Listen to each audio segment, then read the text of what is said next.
Help பண்ணாது. அதை கொஞ்சம் நீங்கள் புரிஞ்சுக்கணும்.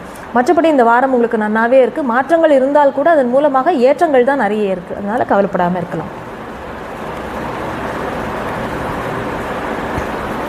கடக ராசி அல்லது கடக லக்னக்காரர்களுக்கு இந்த வாரத்தில் உங்களுடைய ராசிநாதன் சொல்லக்கூடிய லக்னாதிபதின்னு சொல்லக்கூடிய சந்திரன் உங்களுக்கு 6ஆம் இடத்துலேருந்து தன்னுடைய பிரயாணத்தை ஆரம்பிக்கிறார். 6, 7, 8, 9 அப்படின்னு போவார். உங்களுக்கு இந்த வாரம் சந்திராசிரமம் இருக்கும். வாரத்தின் பிற்பகுதியில் இருக்கும்.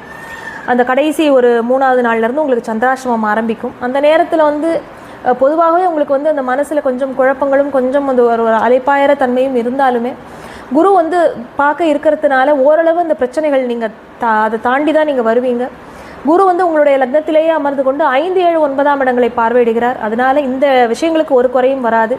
பூர்வீக சம்பந்தமான விஷயங்களோ, குழந்தைகள் சம்பந்தமான விஷயங்களோ, கணவன் மனைவி உறவிலிருந்து சிக்கல்களோ, திருமணத்திலிருந்து தடைகளோ அது எல்லாமே போய் ஒரு நின்று போன திருமணத்தை நம்ம எடுத்து நடத்துறதுக்கு என்ன பண்ணலான்னு ஒரு கிளாரிட்டியோட யோசிக்கிறதோ, ஒரு திருமணத்தை முடிவு பண்ணிவிட்டு இல்லை நம்ம இந்த இடத்துல டெசிஷன் எடுக்க வேண்டிய ஒரு பாயிண்ட் வந்தாச்சு அப்படின்னு சொல்லிட்டு தெளிவான தீர்மானங்கள் எடுக்கிறதுக்கோ இந்த மாதத்தினுடைய இறுதி, இந்த வாரத்தினுடைய இறுதி உங்களுக்கு ரொம்ப உபயோகரமாக இருக்கும்.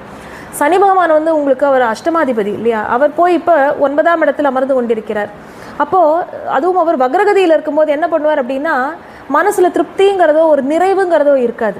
என்னதான் ஃபினான்ஸ் நமக்கு நல்லா இருக்குது, மற்ற சொத்து பத்துக்கள் அமையிறது, அந்த விஷயங்கள் நல்லா போனாலும் ஒரு மனசில் ஒரு நிம்மதியோ ஒரு அமைதியோ உங்களுக்கு இல்லாமல் இருந்திருக்கும். அது இனி வரக்கூடிய காலகட்டங்களில் நல்லபடியாக இருக்கும்.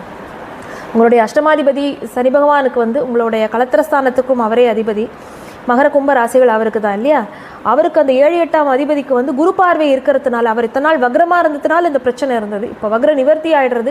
இனி நீங்கள் சுப விஷயங்களை எடுத்து பண்ணுறதுங்கிறது நல்லது. இப்போ நீங்கள் திருமண விஷயங்களில் நீங்கள் முடிவு பண்ணி ஒரு முயற்சி எடுத்தீங்க அப்படின்னா எக்ஸலண்ட்டாக நடக்கும். அதனால் மனசை தளர விடாமல் அந்த வேலைகளை பாருங்கள். அடுத்தவர்களுடைய ஒத்துழைப்பு அப்படிங்கிறதும் இனி வரக்கூடிய காலகட்டங்களில் உங்களுக்கு மனசுக்கு திருப்தி தரக்கூடிய வகையில் இருக்கும்.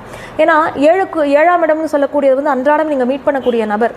அவங்க அந்த இடத்திற்கு உண்டானவர் போய் வக்ரமாக உட்கார்ந்துட்டு இருக்கும்போது நம்ம எதிர்பார்க்குற மாதிரி அந்த விஷயங்கள் போகாது. அடுத்தவங்களுடைய ஒத்துழைப்பு அப்படி கிடைக்காது. ஒரு பார்ட்னர்ஷிப்போ இன்வெஸ்ட்மெண்ட்டோ எல்லாத்துலேயும் சிக்கல்களாக இருந்திருக்கும்.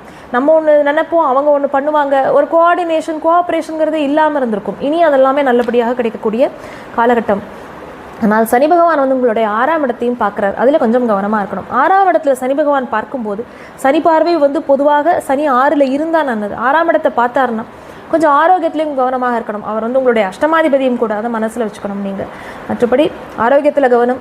சுக்கிரன் நல்லா வலுவாக உட்கார்ந்துருக்கார் 4ஆம் இடத்துல, அது எல்லாமே நல்லா இருக்குது. புதனும் அந்த இடத்துக்கு வந்துடுறார். உங்களுடைய முயற்சியின் பேரில் ஒரு சொத்து சேர்வதற்கோ, ஒரு முயற்சியின் மூலமாக நல்லா படித்து உங்களுடைய வித்தையை மேம்படுத்திக் கொள்வதற்கோ இது எல்லாமே ரொம்ப உகந்த காலகட்டமாக இருக்குது. மற்றபடி எல்லாமே பாசிட்டிவ் தான் இந்த வாரம். இந்த விஷயம்